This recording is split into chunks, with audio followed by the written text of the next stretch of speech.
In this lecture, we will see the reflection of the plane waves at oblique angles when a wave is propagating in one medium and meets the second medium at some interface or the surface. So previously we have seen the reflection when the incidence was at the normal to the surface. Now we will take the general case where we have the oblique incidence at the surfaces. So here let's take two lossless dielectric mediums. So we have two mediums which are lossless and have the intrinsic impedance of eta 1 and eta 2. So let's take we have the wave is propagating in the xz plane. So we have medium 1 and medium 2. This is a medium 1 and medium 2, and the wave is propagating in the xz plane, that is this page, and the direction of propagation is for the incident wave is this one.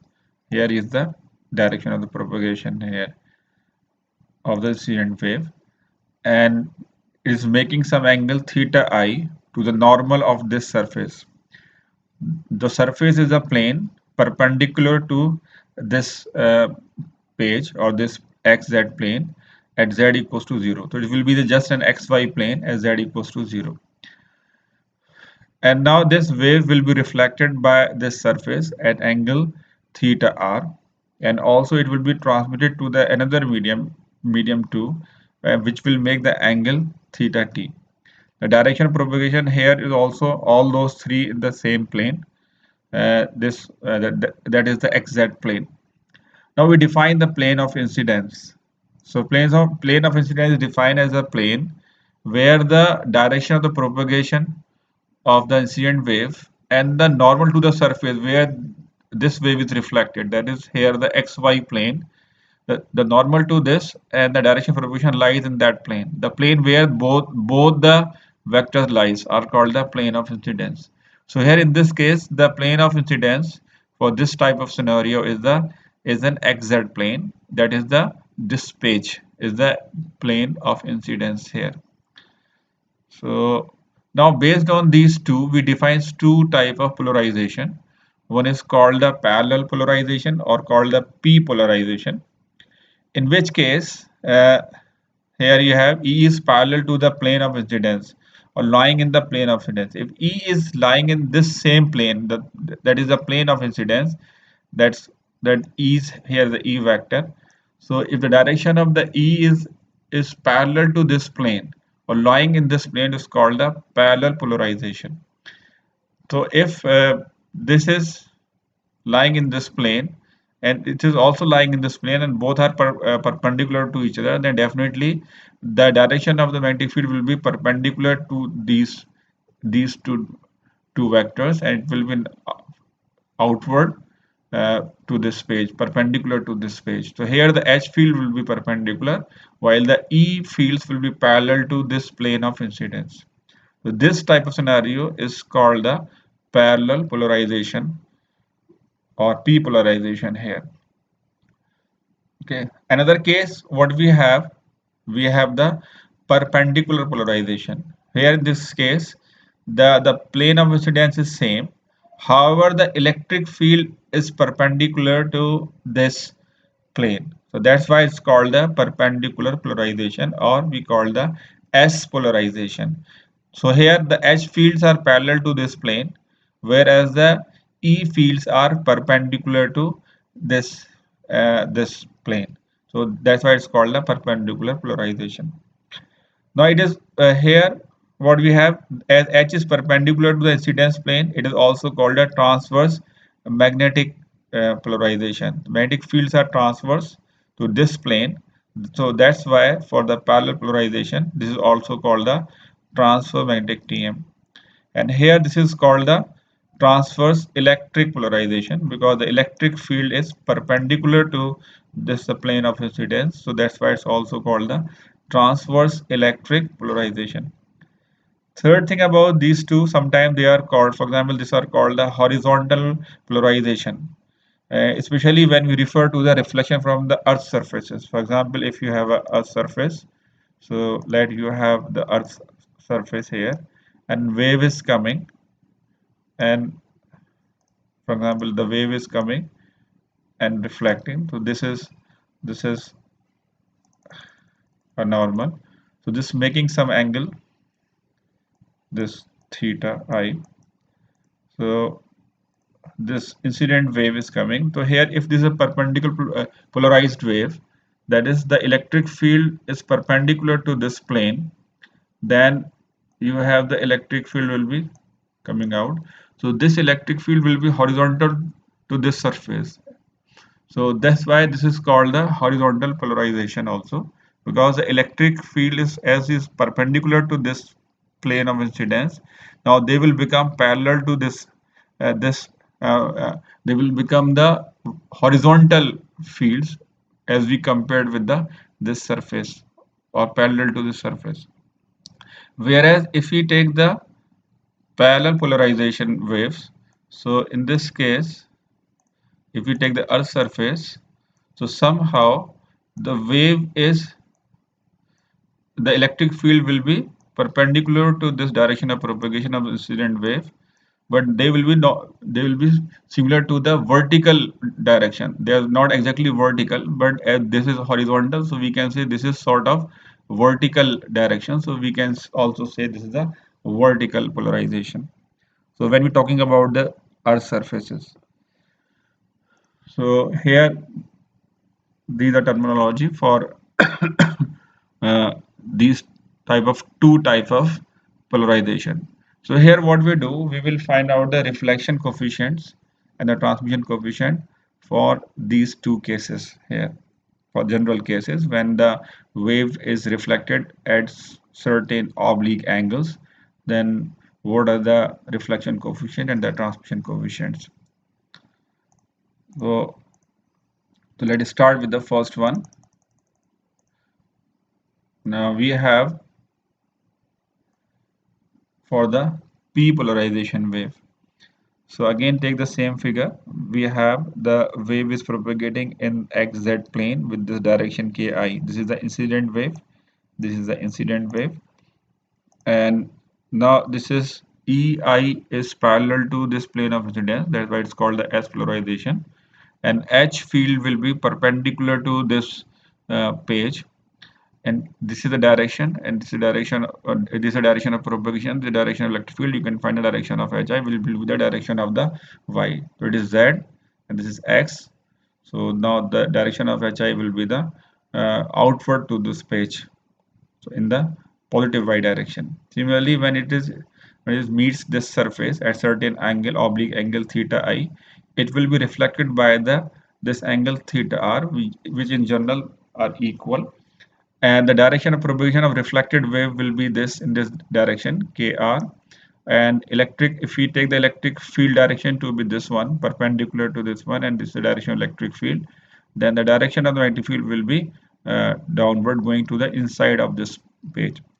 Similarly, some part of this wave will also be transmitted in the medium too, with, and that will also make certain angle theta t, and we will see this angle is not equals to theta I, but it may change, it may be different. This is called a refraction.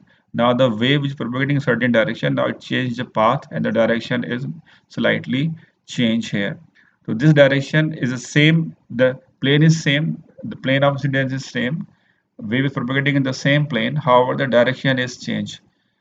So this is the direction of the reflected wave, and then if we take the ET to be the direction of the electric field, then HT will be coming out from this page. So now surface is the XY plane at Z equals to 0. This we take Z equals to 0 here.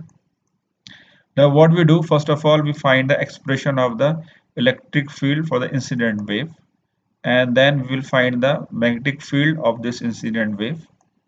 Similarly, we'll find the electric and magnetic field of the reflected wave, and electric field and the magnetic field for the transmitted wave or the refracted wave. And then we will apply the boundary condition at this interface. That is the total electric field here, and the total magnetic fields will follow the boundary conditions. So we will take the tangential component of the electric field to this surface and tangential component of the magnetic field to this surface and apply the boundary condition to find the reflection coefficient and the transmission coefficient. So for the wave propagating in general direction, we already studied in the previous lecture, is given by this expression. Here we have the wave propagating in general direction. So either you can write omega t minus k dot r or k dot r minus omega t. You will get the same results.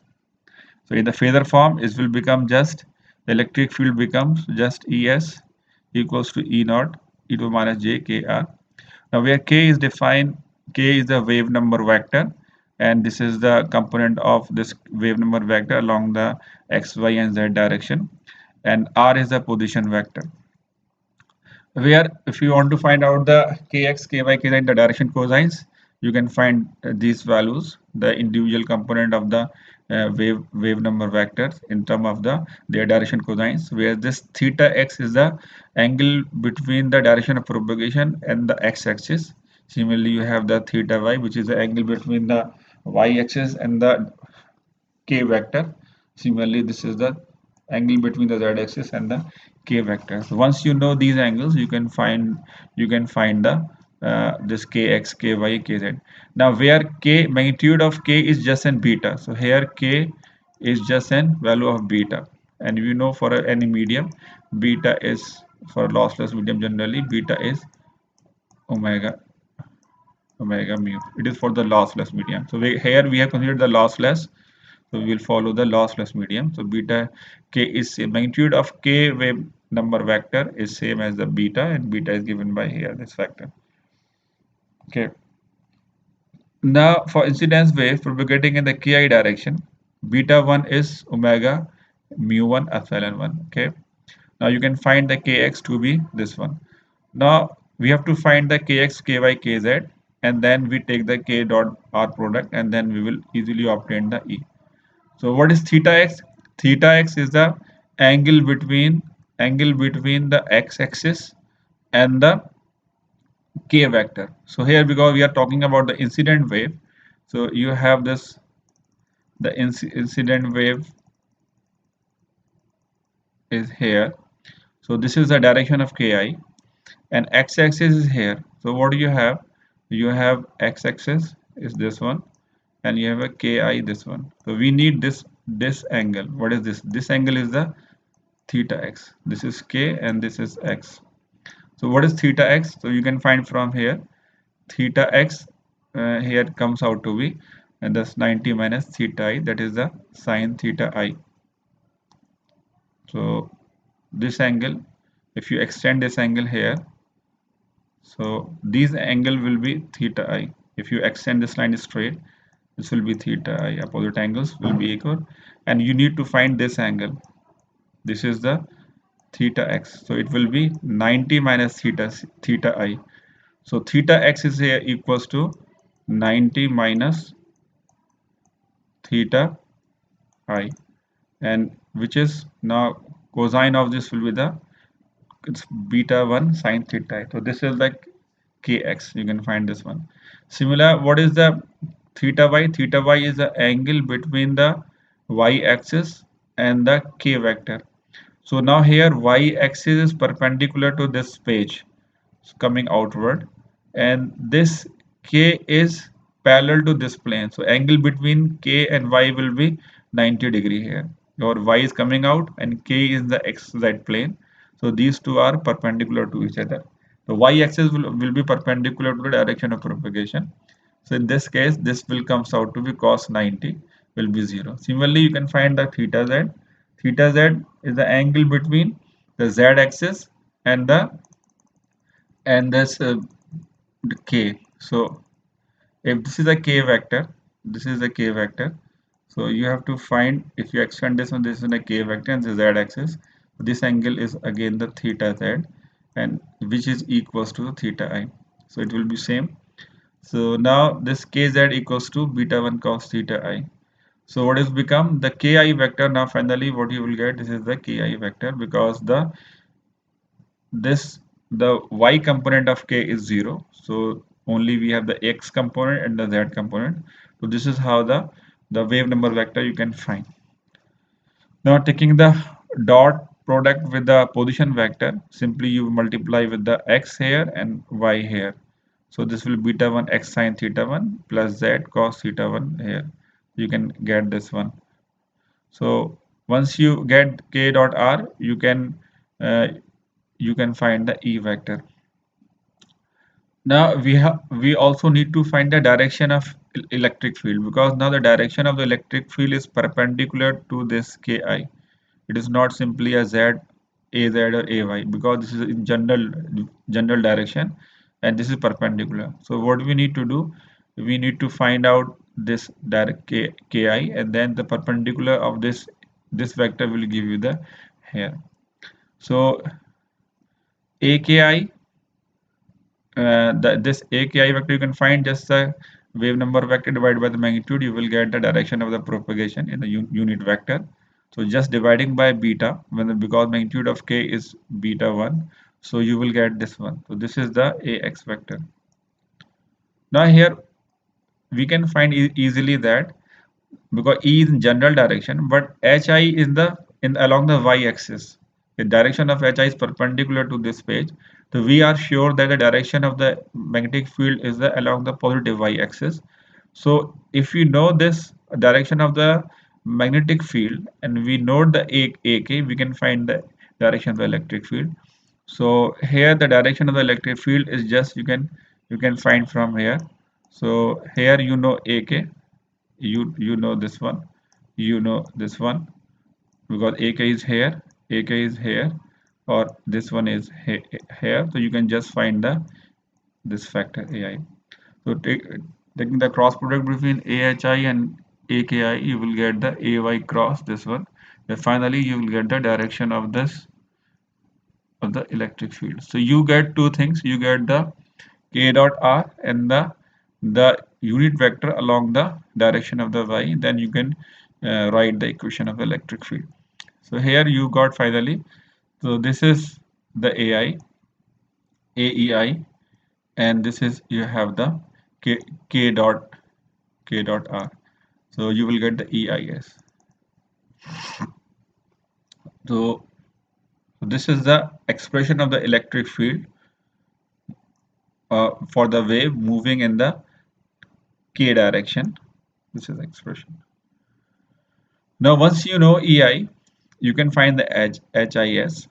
So there are two methods. This one is a simpler one. Another method you can go through. So what we have, if you take if you know E and you take the k vector cross E vector, then what is k? K is generally beta times AK, and you have here cross E naught cos here omega t minus k dot r, and you have direction of the electric field is AI. So beta is for the lossless omega under root mu epsilon. Here you have E naught is constant, and here you have cos omega t minus k dot r, and there you can take the cross product AK into AE, and which will give you the AH. Now you can to made it H naught, so because the direction is along the edge, so it will be certain sort of magnetic field. So what you have omega under root mu epsilon, and you just divide E naught by eta, the intrinsic impedance, to get the H naught. Once you divide the end, you have to multiply with the eta, and value of eta is, for the lossless is mu epsilon, this one, and you have the cos, and you have the AH field. They will be the unit vectors. Now here E will be cancelled out, and this will be H naught. It will be omega mu H naught cos omega t minus k dot r. Yeah. So which will give you the AH. So this will be just, this is the H vector. So omega mu H vector.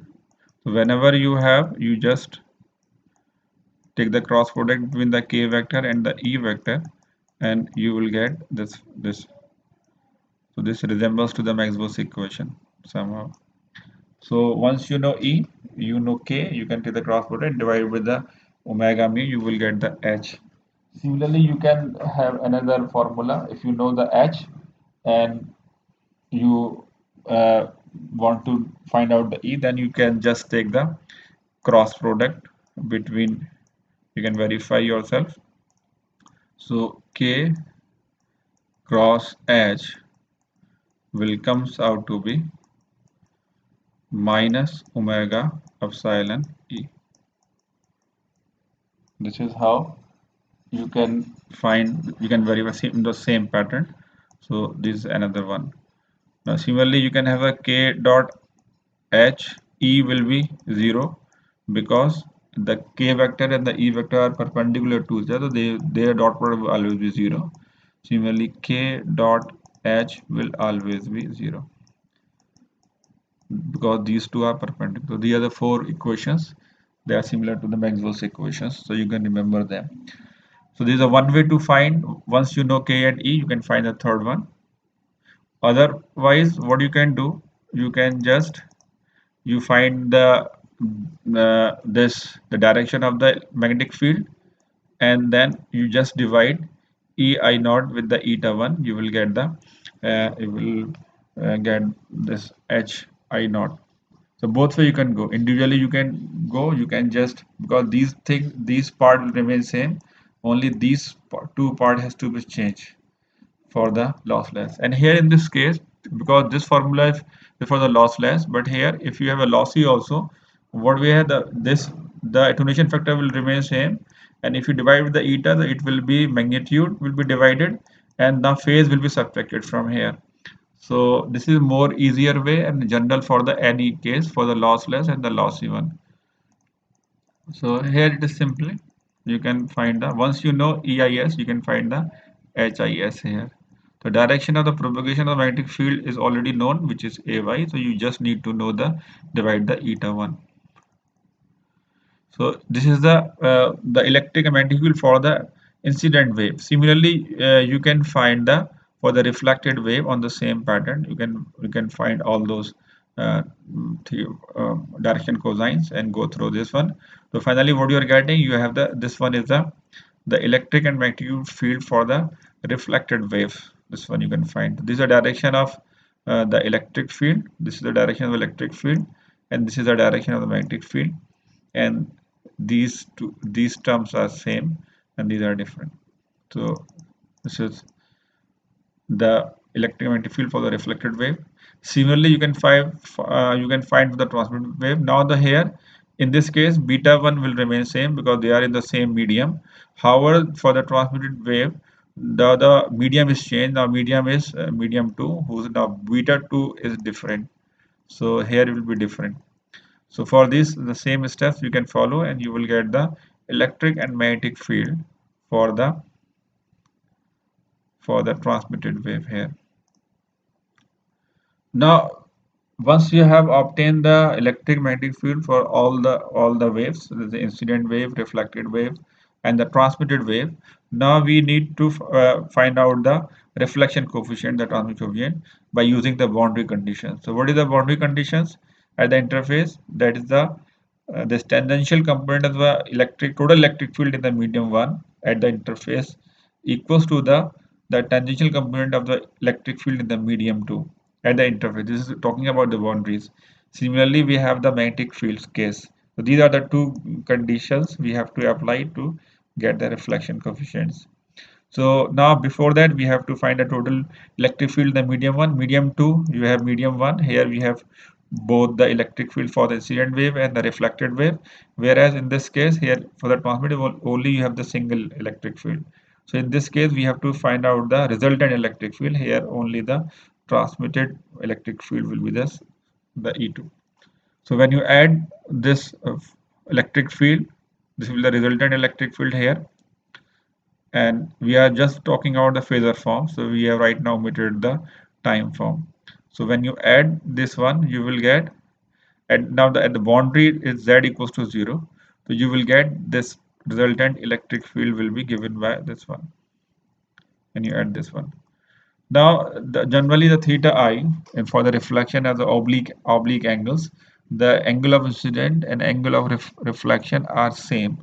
So this we can denote with the theta 1 here. So both angle will be same here. So theta 1 will be, we can remove theta I, instead of we can write the theta 1 here. Now to find the tangential component of ES, it will be the just how to find that one, because tangential component, what will be tangential component for this one? Here you have, we have to find the tangential component which is parallel to xy plane. So tangential component of electric field will be that one which is parallel to xy plane. It means you have to omit the z component. If you remove the z component, the remaining part will give you uh, the the electric field in the xy plane. So once the z component is omitted, then vector will become parallel to the electric field. Because for example here in this case, this have some direction, so it can omit in this way, and here. So this is the z component. This is the component along the x-axis. So if you omit z, it will purely become x. So same thing as if it is a general case. If you have any electric field and you omit the z component, then this direction will be aligned to the xy plane and they will become tangential curve. Similarly for the h also. So here to find this one, so tangential component of ei is just, so remove this component, these two components will be removed, and only you have these so now here, because they're lying in the xz plane, so already there is no component the y axis for the electric field, so there is only component along the x axis remain. This is the tangential component for the medium one. Similarly for the medium 2, you can find the tangential component to be this factor. Now we equate these two, because the boundary condition, these two should be equal. So these two are equal. So when you equate them, what do you get? You have these expressions. So in general, this is the phasor part, and this is the magnitude part, and this is the direction here. So all the direction is same. This is the magnitude. So these two be, if they are equal, it means their magnitude and phase should be equals. So there are two conditions. This, so what we have now, these, this phase should be equals to this phase, and this magnitude should equals to this magnitude.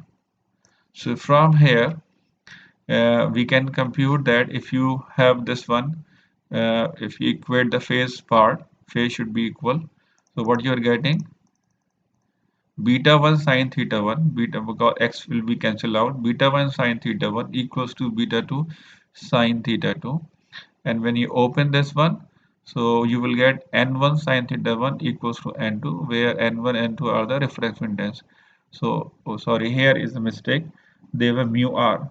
So n1 equals to relative, mu r is a relative permeability, and epsilon r. So this is for er1. It is similarly n2 will become mu r2, relative permeability and permittivity for the second medium. This is slightly incorrect. You have to put up the r here. R is to be added here. So when you have omega mu1 can be written as omega omega naught under root omega, you can see here.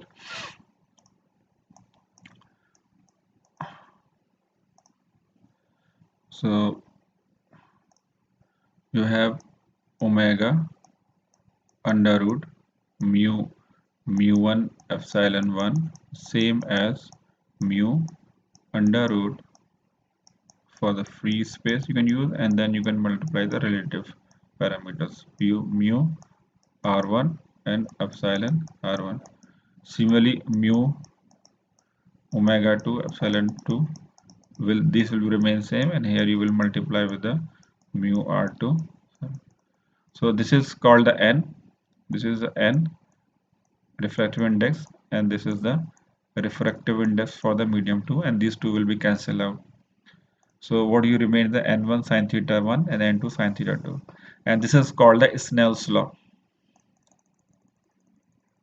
This is called the Snell's law.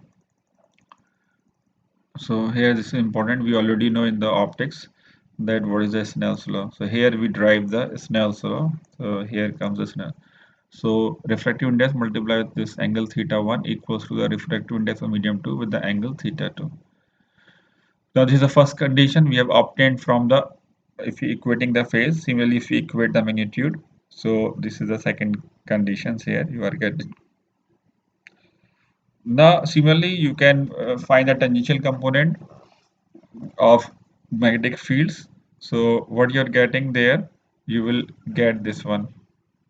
This is for the first medium tangential component, and this is the tangential component of the magnetic field for the second medium. Then you equate them, and again from here the phase should be equal.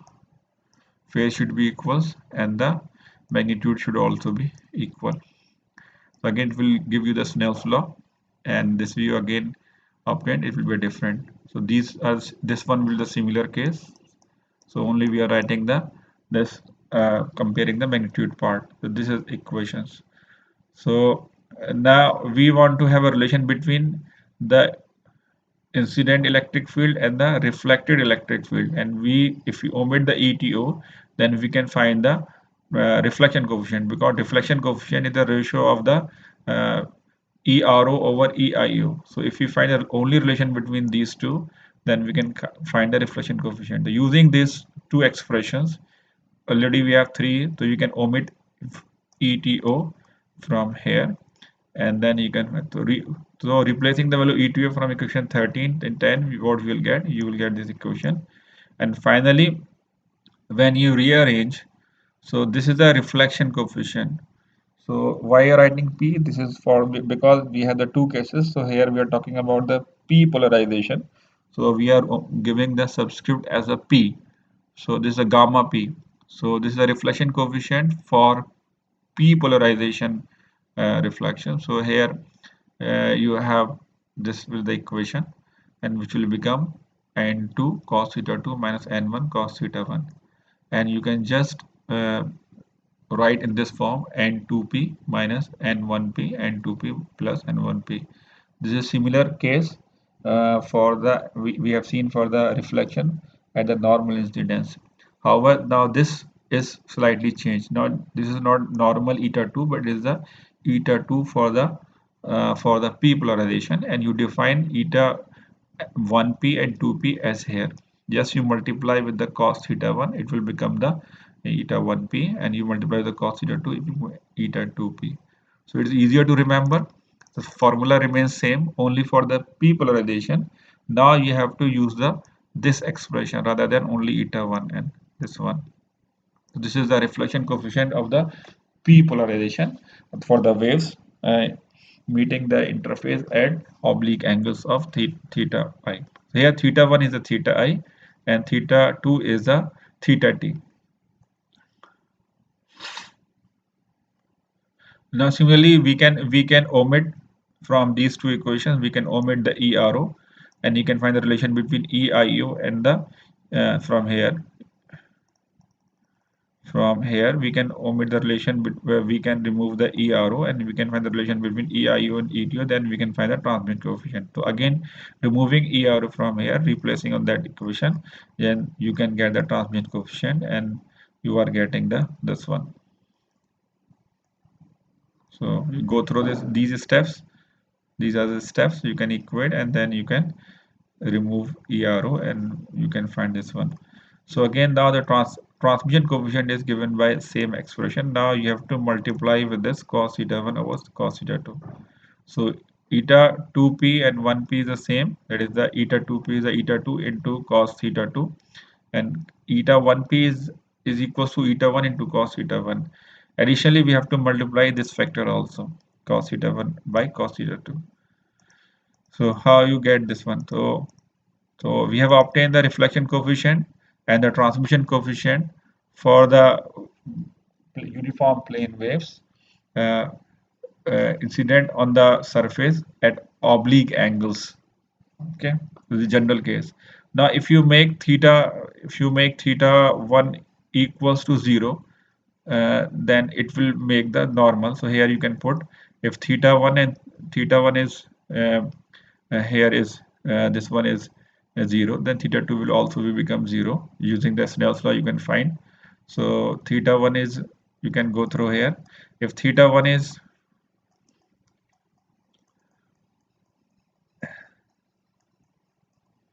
if this angle is 0, then it will become again normal to this surface, and in this case these two angles become 0. And what is theta 2? Using the Snell's law you can find the theta 2 which will also be 0. So this angle, because this will become 0, so this theta 2 will also be 0. So these two angles become 0. In that case, you will get the same thing. This will cos 0 and cos 0 is 1. So you will get simply eta 1, eta 2. So here you have the same previous case. Similarly, for the transmission coefficient, this will become 1, 1. And here they are 2, eta 2 over eta. So this is a more general case. From this, you can easily find for the any type of reflection on the surfaces. Now here what we have, 1 plus gamma p equals to tau p into cos theta 2 by cos theta 1. Previously it was 1 plus gamma p equals to tau p. Now here additionally you have to multiply this one. So theta 2 can be obtained using Snell's law. It will depend on eta 1 and eta 2 and angle of incidence. So we need three things. For the medium, if we know the medium, that is eta 1, eta 2, and the angle of incidence required to find the reflection coefficient. So three things are required here. We require the eta 1, eta 2 of the medium, and then we require the angle of incidence to get the proper reflection coefficient in the transmission coefficient. Now, based on two, we have two conditions. So, first is the incident angle at which there is no reflection, and total transmission occurs is called the Brewster angle. So, this is an important angle, Brewster angle. For example, if you want to a wave to be transmitted to the second medium and no part should be reflected back, then we have to transmit at an angle, incident angle of which is equals to the Brewster angle. So this is called a theta b, or it is also called the polarization angle. So what it means that when this angle theta I equals to this angle theta b, certain angle, then the reflection coefficient should be 0. It means that no signal should be reflected back, no wave should be reflected back. All the waves should be transmitted to the medium too. So it means the reflection coefficient is 0. So it will be 0 when this this this is the condition, because reflection coefficient is n2p minus n1p over n2p plus n1p. So when these two n1p equals n2p are equals, then reflection coefficient will be 0. And using this one, you can find this angle. So it will happen for this angle cos theta bp equals this one. Now also Snell's law give you beta 1 sine theta, because we have to find the formula for this one. At what is the value of theta bp for this will occur. So we have to omit the theta 2. So we already know that using a Snell's law, beta 1 sine theta bp equals to beta 2 sine theta 2. And you can omit sine theta 2 from this equation by replacing sine theta 2 from here to here. So using equation 16 again, So n1 cos beta p equal to n2, it 1 minus sin square theta 2, and you can use sin square theta 2 from here. So finally what you are getting? You are getting this is the this angle sine square it is a sine square theta bp equals to this one, and then you can take the inverse of sine and you will get this expression. So this is how you can find the Brewster angle.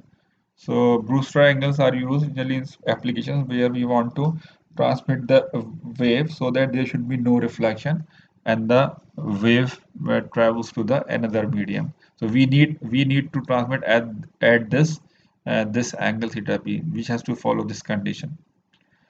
Now second condition, which is very very important, and we use total internal reflection in the optical fiber communication.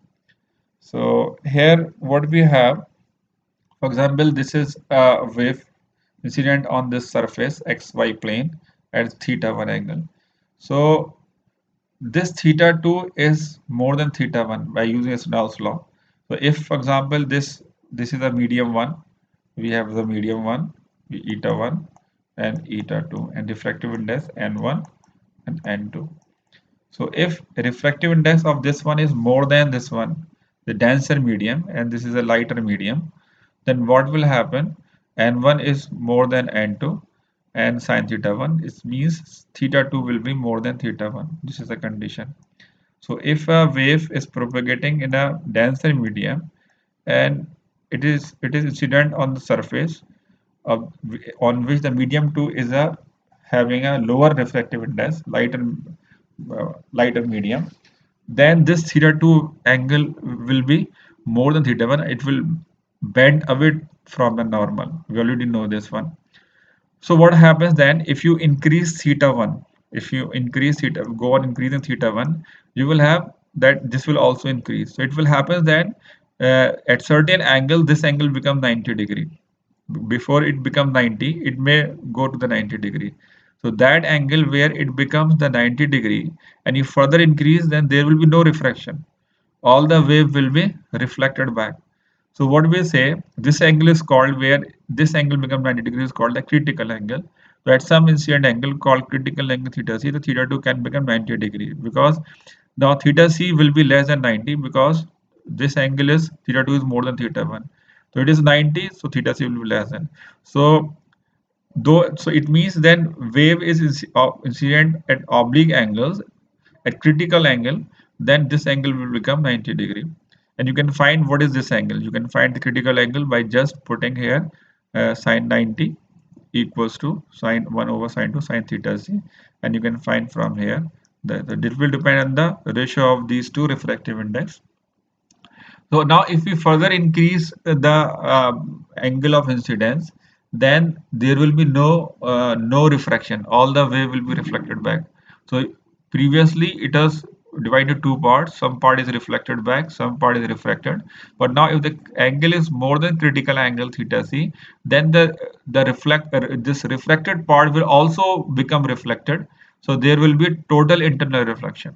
So we call, if incident angle is more than the critical angle, there will be no transmission and will be total reflection, and this is called the total internal reflection. Total reflection. So this is for total internal reflection. This is the condition, and this condition is used in the optical fiber where you have two cores. You can see in the higher classes. So you have optical fiber. So optical fiber is there. This is a core, and you have some cladding over this one. We have, so this is a one refractive index eta 1, and this is a eta 2. So what you can see, this is a one core and is a over shell, the front view. So this is the core where eta 1, sorry, n1 refractive index, this is n2 refractive index. So if the wave is propagating here, then if you make this angle is more than critical angle. Sorry, this angle is more than critical angle, and this wave will be reflected back, and there will be no transmission in this side, or there will be no leakage.